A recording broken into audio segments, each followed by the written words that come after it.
serving those that are lost to bring them in. We're his hands and his feet.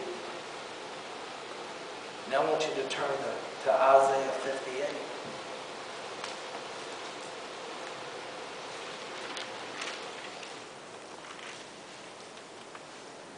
And this here is about fasting. See, if you remember when I first talked about giving, and I talked about praying, and I talked about fasting. And each one of them had, as you hypocrites, be not as the hypocrites. Be not as the hypocrites. The Pharisees were saying, why does John's disciples fast? And we fast, and y'all don't fast. Because Jesus was with them. That demonic boy that got healed, it said this kind comes out by prayer and fasting. And I want you to look at Isaiah 58. In Isaiah 58, let me get there.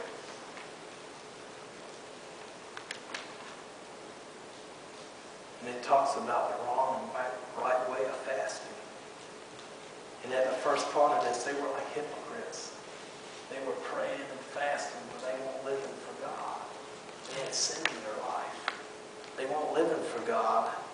And it says, cry aloud, spare not, lift up your voice like a trumpet, and show my people their transgressions, and the house of Jacob their sins. See, we need to be preaching sin and transgressions, inequities. Yet they seek me daily and delight to know my ways. As a nation, they did righteousness and forsook not the ordinance of their God. They asked me the ordinance of justice. They take delight in approaching to God.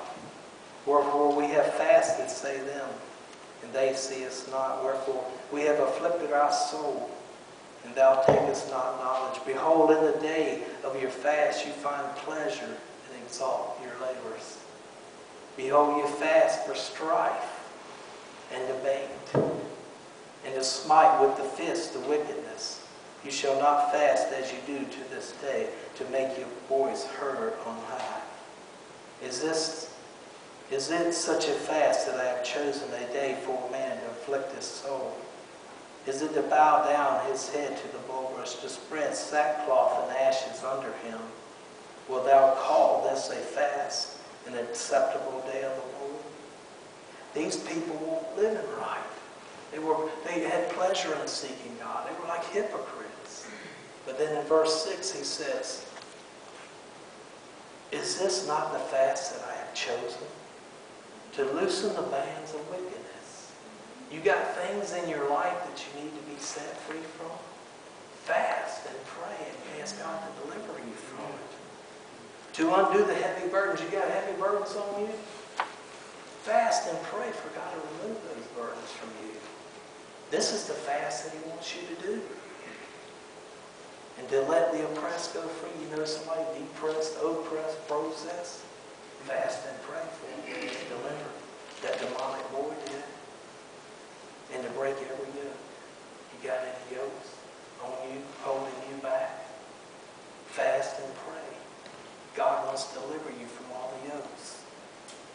It is not to deal thy bread to the hungry, and that thou bring the poor that are cast out into the house when thou seest the naked, to cover him, and thou hidest not thyself from thy own flesh. Then shall your light break forth as morning, and thy help shall spring forth speedily. You got some health issues? Fast and pray and seek God. And thy righteousness shall go before thee, and the glory of the Lord shall be your rear guard. And thou shalt call upon the Lord, and he shall answer. Thou shalt cry, and he shall say, here I am. You want to get in his presence? You want to hear his voice? Fast and pray. Set yourself apart to fast and pray. And I'm not saying this to be a hypocrite. I'm not saying this to put condemnation on you. I'm just saying this. There's more than what we have. There's more out there. There's more of God he wants to put in you. Amen. He wants to use you. But you got to discipline yourself. That's what a disciple is. It's a disciplined person. I want to make a difference. When I stand before God, I want him to say, come on in, thy good and faithful servant.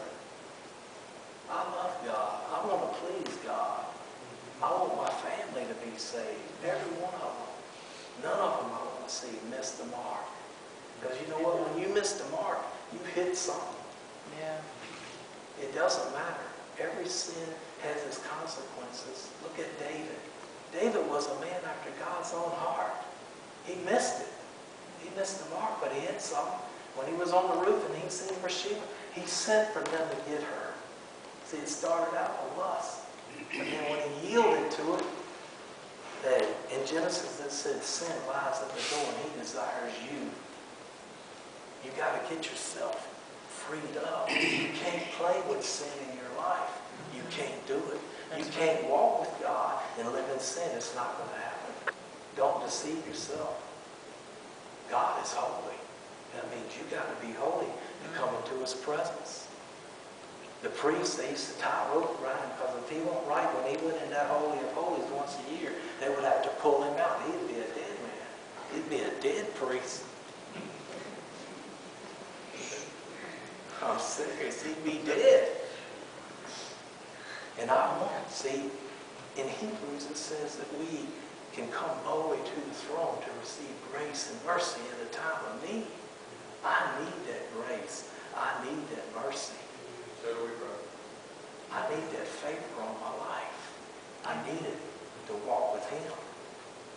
So if you think you can go out here and do anything you want and live in sin and serve God, it ain't going to happen. You will grieve, you will vex, you will quench his spirit, you will harden your heart like Pharaoh did. But I want to walk with God. I want y'all to walk with God. Amen. I don't want to come up here and tell you something to make you feel good. I want to tell you the truth. The Bible says those that hunger and thirst for righteousness shall be filled. I want to be filled. I want to walk in his power and his presence and his purposes for my life. Amen. And I want somebody walking with me. Amen. You know? Amen. Because I don't know a lot of men that pray. I don't know a lot of men that fast. I don't know any. But I want to walk that walk and not talk that talk. Amen. I want to be real. And when you sell out and you become real, God can use you. He can really use you. He'll use you every day. When you start praying and start seeking God and asking, hey God, I'm available to be used this day. Use me, put me where you want me. He'll use you. He just wants a vessel that's clean. You got to be clean. If he uses a nasty vessel, this brings disgrace and all to his name. He can't use you. If you're not living right, he can't use you. Because you'll bring not judgment on his name. You know? He wants pure vessels. You know how it talks about you can be a pure vessel? You can be a clean vessel or unclean vessel. He wants to fill a clean vessel. You don't put old wine in old wineskins. New wine in old wineskins. You put it in new wine in new wineskins. Or we bust the vessel in the sin.